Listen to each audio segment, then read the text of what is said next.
bien rétablir la vérité là-dessus. Il y a bel et bien des violences exercées par les femmes. Il n'y a pas que les violences physiques.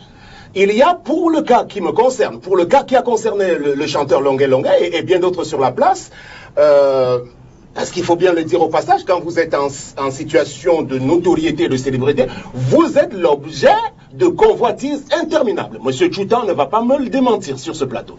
Et de la part d'une catégorie de femmes qui veulent vous avoir par tous les moyens, quand elles réussissent à atteindre son but, vous ne pouvez plus partir.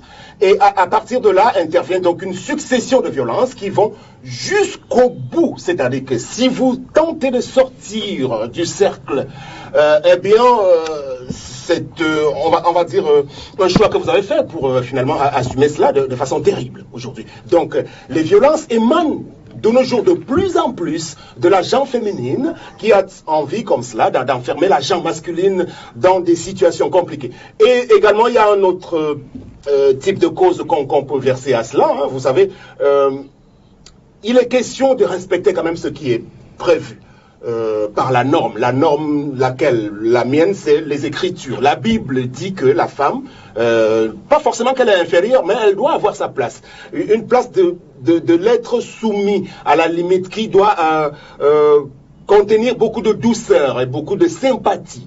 Quand elle sort de ce cadre-là, eh bien, c'est bonjour la catastrophe. Donc, la plupart des femmes se heurtent donc au caractère de ces hommes-là. Quand ils disent non, eh bien, et il arrive que, bon, quand on pense qu'on est une femme qui est en possession de telle ou telle chose, bonjour le chantage et toutes sortes de choses d'instrumentalisation. Donc je suis contre cela. Il va bien falloir rééquilibrer ce débat-là pour que peut-être qu'il y ait, pourquoi pas, une association de femmes battues ou alors d'hommes battus également sur la place au Cameroun. Merci à vous, Sam.